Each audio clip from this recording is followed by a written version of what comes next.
Rao Ratan Singh versus Alauddin Khilji के बारे में पढ़ेंगे हम। राव रतन सिंह का शासनकाल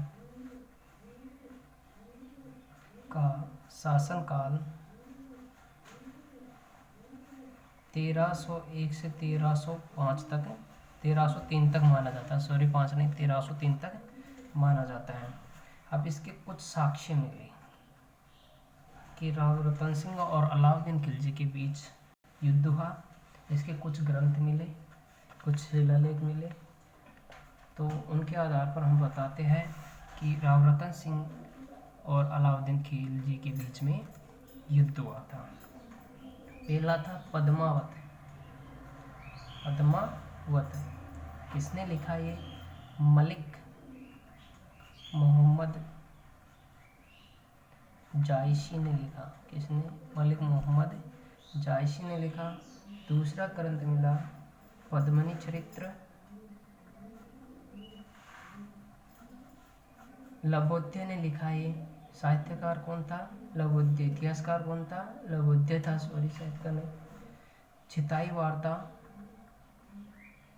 चिताई वार्ता के इतिहासकार थे नारायण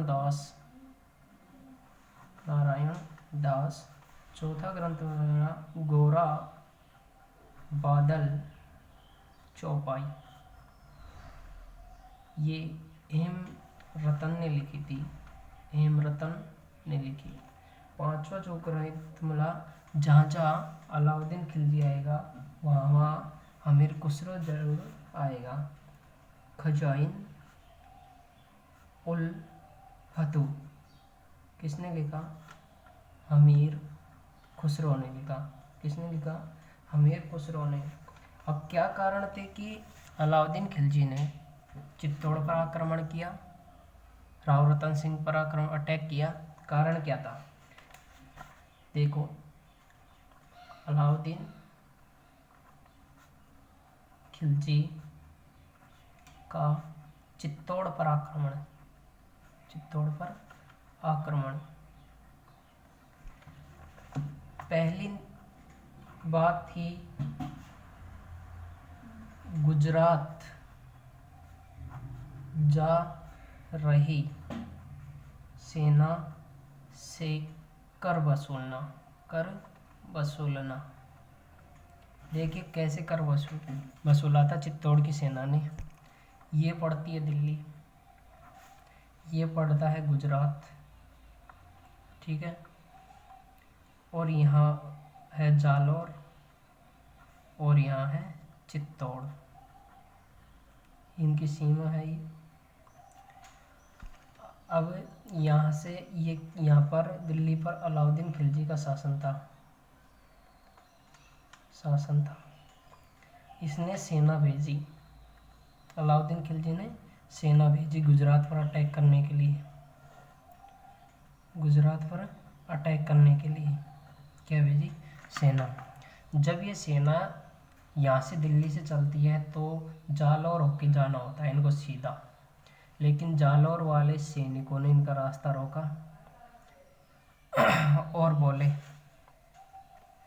कि अगर तुम यहाँ पहुँचना तुम्हें गुजरात, तो पहले हमसे युद्ध करना होगा, तभी होकर आप हमारे राज्य में प्रवेश करेंगे और गुजरात पहुँचेंगे, अदरवाइज नो चांस, किसी प्रकार से आप पहुँच नहीं सकते।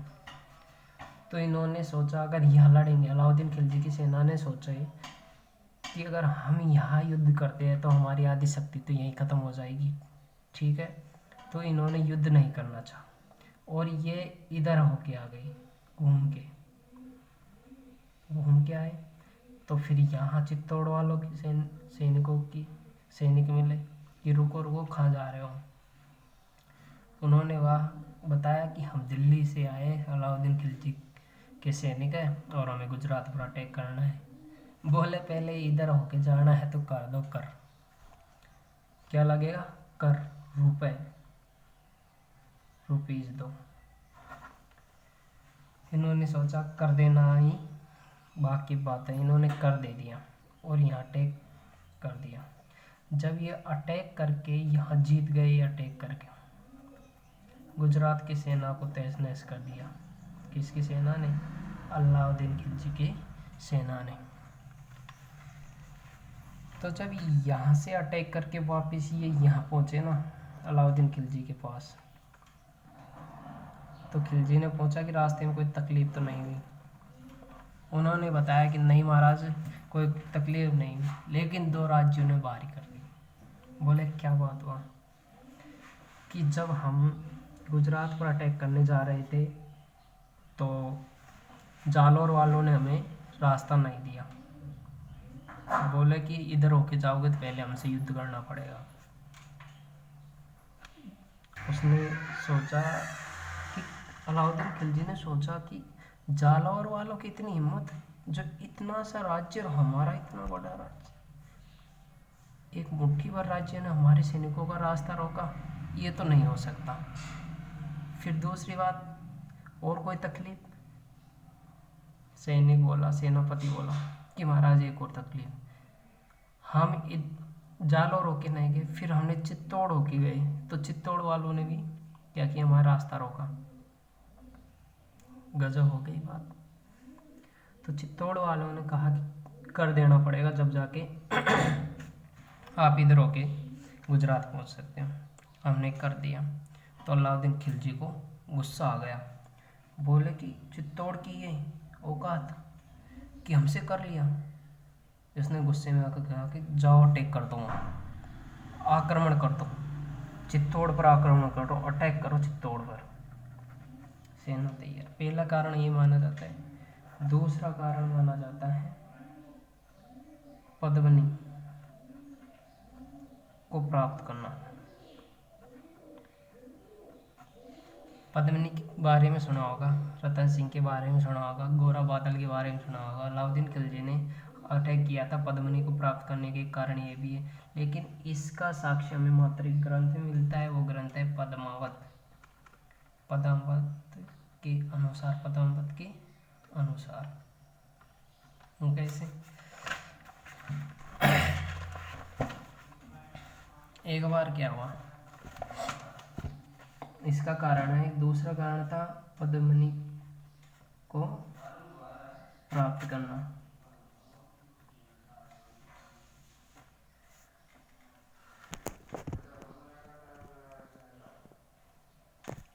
ठीक है, तो ये थी अपनी दिल्ली, ये था अपना चित्तौड़, और ये अपना सिंगल द्वीप, इसे श्रीलंका कहते हैं। अब वर्तमान नाम श्रीलंका है। अब चित्तौड़ का शासक कौन था? रतन सिंह। इसकी पहली रानी थी नागमती रानी थी। इसकी पहली रानी थी नागमती। अब ये इसका दरबार था यहाँ पे, रतन सिंह जी का। अब इनकी शादी, नागमती और रतन सिंह की शादी हो जाती है। नागमती बोलती है कि यार रतन सिंह देख, तू हमेशा अपने राज पाठ में ही व्यस्त रहता है, मेरे साथ तो समय बिताता ही नहीं है, मैं यहाँ बैठी बैठी बोर हो जाती हूँ। तो ठीक है, तो इसने कि आज तो शाम को आऊँगा, चलो ठीक है, अब तो मैं जा रहा हूँ, मुझे काम है, राजपाट काम संभालना है, तो यहाँ चले जाता है। अब एक वो आता है तोते बेचने वाला, वो एक तोता लेके आता है, बोलने वाला तोता बेचता था। तोता लेके आता है, महाराज के पास आता है, महाराज को प्रणाम करता है। ये तोते बेचने वाला महाराज को प्रणाम करता है। अब रतन सिंह बोलता है कि बोलो आपका आना कैसे हुआ? तोते बेचने वाला कहता है कि साहब मैं आपको एक छोटी सी भेंट देने आया हूँ। बोला क्या कि ये तोता है, बोलने वाला तोता है।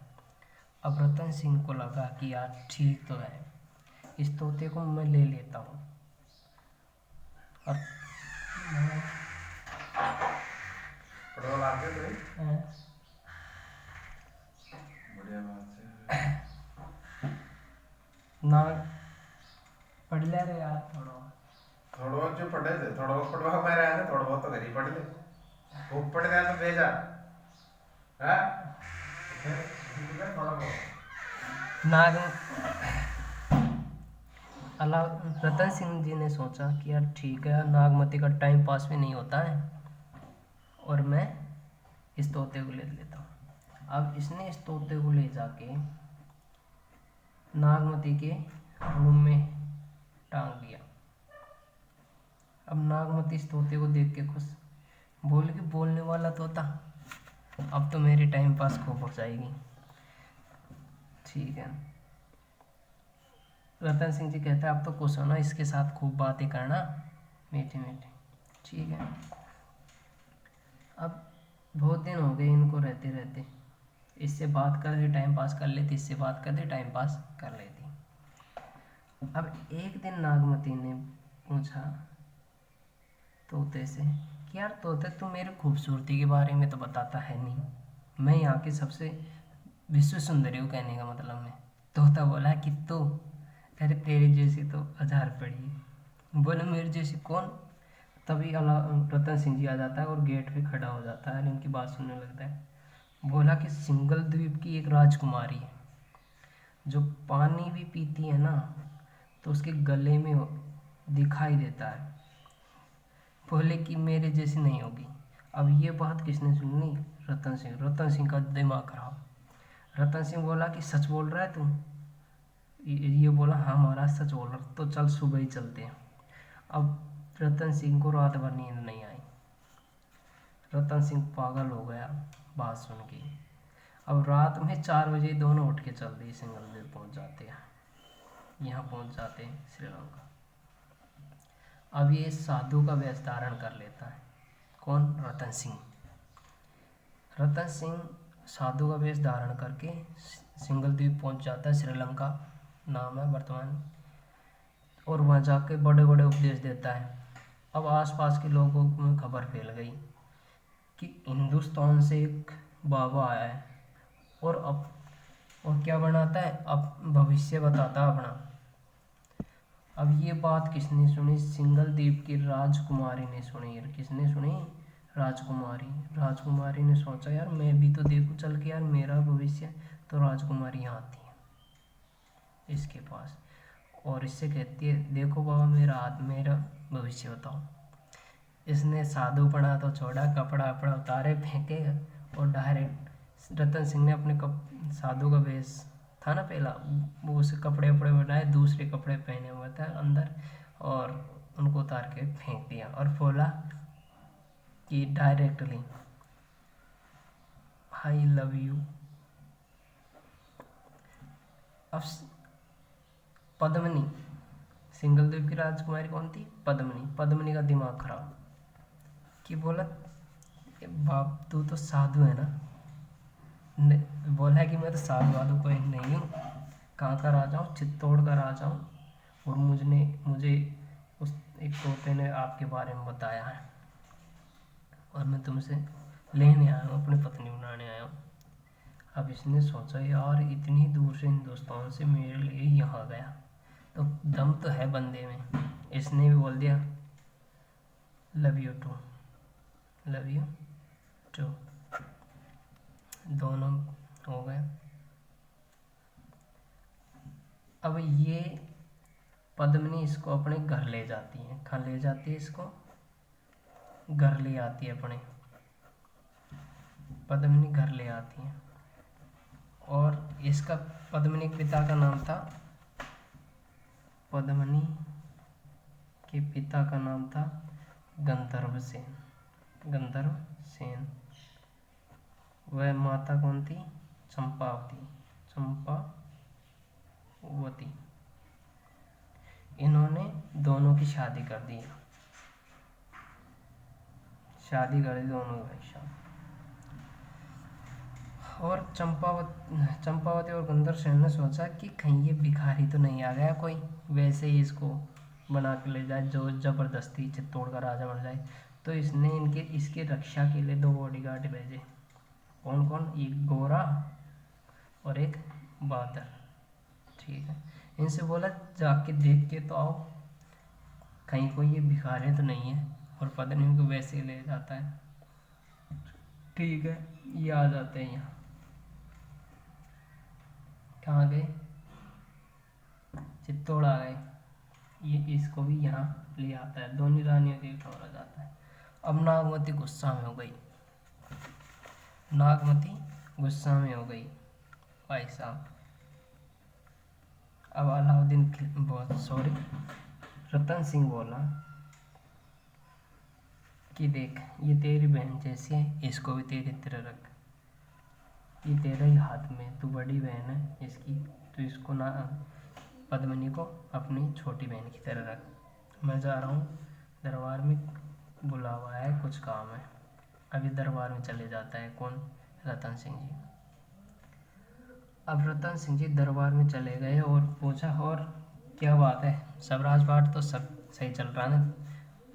15 दिन हो गए इसको श्रीलंका गया, तो पीछे से सेनापति ने शासन भार संभाला, प्रधानमंत्री ने बोले कोई दिक्कत तो नहीं राज चलाने में? बोले कि महाराज दिक्कत तो कोई नहीं, लेकिन एक बड़ी दिक्कत है। बोला क्या? कि अपने राज्य में तांत्रिक है ना, वो कौन? राघव चेतन, राघव चेतन, वो मरी आत्माओं मतलब मरी आत्माओं को जिंदा करके लोगों में भ्रम फैला रहा है, डर पैदा कर रहा है, और अपने बस में कर रहा है मरी आत्माओं। रतन सिंह का दिमाग खराब, इसने तुरंत बुला भेजा इसको कि तुरंत दरबार में हाजिर हो। राघव चेतन दरबार में आया।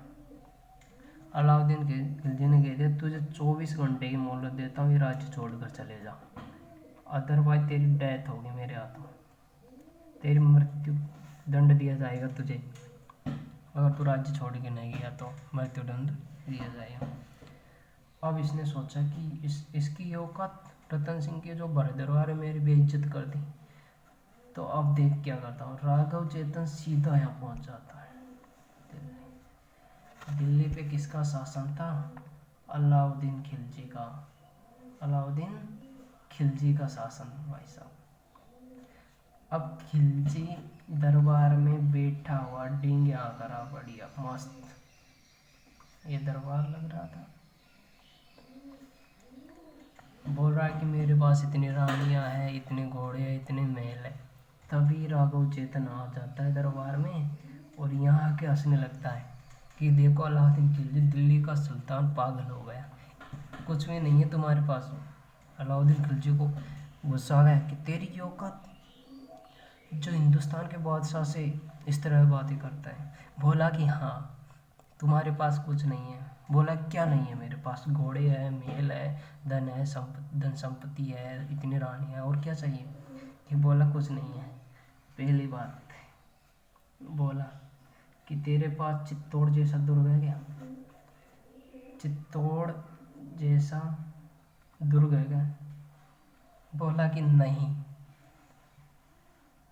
दूसरा कि तेरे पास, दूसरा कारण बताया इसने, दूसरी बात ये भी नहीं है ना। दूसरी बात, तेरे पास बोलने वाला तोता है क्या? तोता। बोला कि नहीं, ये भी नहीं। और तीसरी बात कि तेरे पास पद्मिनी है क्या? पद्मिनी है क्या? बोला कि ये कौन है? बोला कि ये सिंगल द्वीप की राजकुमारी है जिसका अभी विवाह हुआ रतन सिंह के साथ। बोला कि जो इसमें क्या है ऐसा? बोला कि अगर ये राघव चेतन बोला कि अगर ये पानी भी पीती है ना तो इसके कंठ में होकर स्पष्ट दिखाई देता है। अब ये बात सुनते अलाउद्दीन खिलजी का दिमाग खराब, मोहित हो गया इस पे। अलाउद्दीन खिलजी ने सोचा कि ये तो मुझे चाहिए। अब ये डायरेक्टली कहाँ जाता है? अलाउद्दीन खिलजी चित्तौड़ आ जाता है। कहाँ? चित्तौड़ आ जाता है सेना लेके, सेना के साथ चित्तौड़ आ जाता है। कौन आ जाता है? अलाउद्दीन खिलजी चित्तौड़ आ जाता है सेना के पास और रतन सिंह को बुला भेज देता है।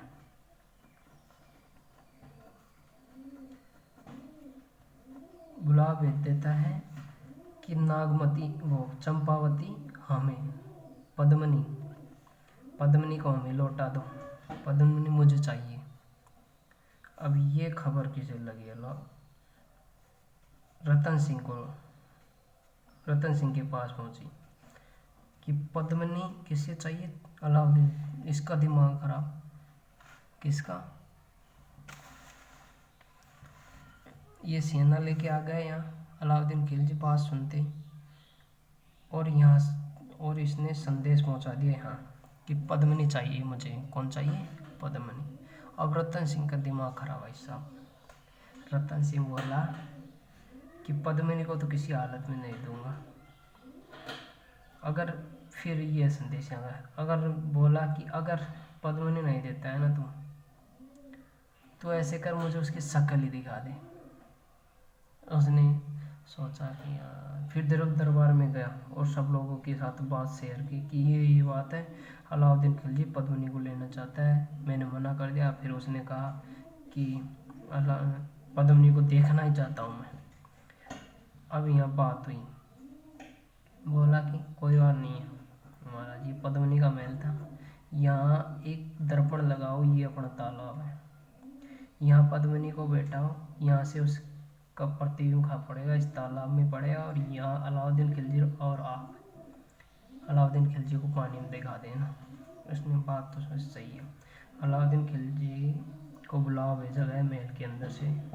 अलाउद्दीन खिलजी आया अंदर, फिर अंदर बैठा के रतन सिंह ने कहा कि मेहमान नवाजी का तो मौका दो हमें, बढ़िया दाल बाटी चूरमा का। अब ये किसके पास गया? पद्मनी के पास। यहाँ पहुँच जाता, बोला कि पद्मनी ये बात है कि अगर देख अलाउद्दीन खिलजी तुझे प्राप्त करना चाहता है। अलाउद्दीन खिलजी क्या करना चाहता है? तुझे प्राप्त करना चाहता है। बोली पद्मनी कि तुम्हारा दिमाग तो खराब नहीं है, तुम वो ही साधु हो ना जो मेरे लिए इंडिया से यानी इंडिया के राजस्थान से चित्तौड़ से तुम सिंगलद्वीप पहुंच गए थे, वही हो ना, तुमने रक्षा का वचन दिया था। दिमाग खराब। चल, इसने कहा तू यहाँ खड़ी हो जाना, यहाँ ठाड़ी हो जाना, बैठ जाना, ठीक है? ठाड़ी तो हो सकती है। बोली कि ठाड़ी तो हो जाऊंगी। चलो यार। अभी ये ठाड़ी हुई, ये अलाउद्दीन खिलजी को यहाँ से मेहमान नवाजी कर रहा था, बढ़िया लेके आया साथ में, यहाँ लेके आया इसका, ये यहाँ ठाड़ी हुई, इसका प्रतिबिंब यहाँ पड़ा, यहाँ दर्पण में प्रतिबिंब और इस प्रतिबिंब बना। तो अलाउद्दीन खिलजी ने देखा कि यार इतनी खूबसूरत, इसे यहाँ नहीं, दिमाग में सोच, मन ही मन सोचा अलाउद्दीन की, इसे यहाँ नहीं होना चाहिए, इसे तो दिल्ली में होना चाहिए। अभी ये यहाँ तुरंत अपने सैनिकों को रतन सिंह को बंदी बनाने का आदेश देता है। रतन सिंह को बंदी बना के अंदर ले गए। अब अंदर खलबली मच गई दरबार में कि रतन सिंह को बंदी बना के ले गए। भाई साहब दिमाग खराब। अंदर सभा हुई और यहाँ से संदेश भेजा गया कि पद्मनी को हमें लौटा दो और तुम किसे ले जाओ? रतन सिंह को बचा के ले जाओ। अब यहाँ सभा में खलबली मच गई भाई साहब। अब एक ने आइडिया दिया कि अपन 1600 पाल के लेके चलते हैं, उसमें आदमियों के वेश में कौन होगी? स्त्रियों के वेश में कौन होगी? आदमी होंगे, अपने सैनिक होंगे।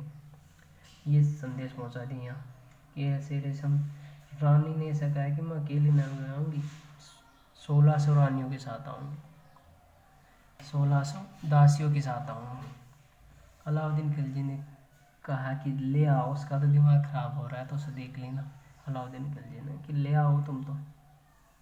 अब 1600 पालकियों में सैनिक बैठ के पहुंच गए यहाँ, और जैसे ही ये किले अलाउद्दीन खिलजी तो धत्त हो रहा भाई साहब, उसी में खोया हुआ, पद्मनी को देख के पागल हो गए। ये 1600 पालकी अंदर पहुंच गई और इसमें से तुरंत सैनिक उतरे और युद्ध करना प्रारंभ कर दिया, तहस नहस कर दिया, सबको काट डाला और रतन सिंह को बचा के महल में ले आए वापस। अब अलाउद्दीन खिलजी के पास, अलाउद्दीन खिलजी को विश्वास नहीं। अलाउद्दीन खिलजी के पास सैनिक पूछा, महाराज महाराज। अलाउद्दीन खिलजी बोला कि आगे पता नहीं। अरे नहीं महाराज, रतन सिंह को भी ले गए वो तो। दिमाग खराब हो गया इसका। अब इसने दिल्ली से और सेना मंगाई और सेना मंगाई, बहुत ज़्यादा संख्या में, अलाउद्दीन खिलजी ने। और फिर अटैक कर दिया इसने यहाँ, कहाँ पे, यहाँ पे चित्तौड़ पर। चित्तौड़ पर इतना अटैक कर दिया, सबको काटते फांसते गया। अब धीरे धीरे धीरे गोरा बादल शहीद हो गए इस युद्ध में। राव रतन सिंह मारा गया और पद्मनी ने तालाब में कूदकर जौहर कर दिया। इस युद्ध में रतन सिंह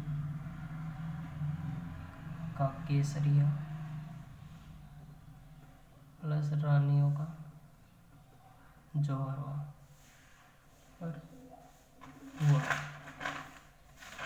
जौहर हो गया।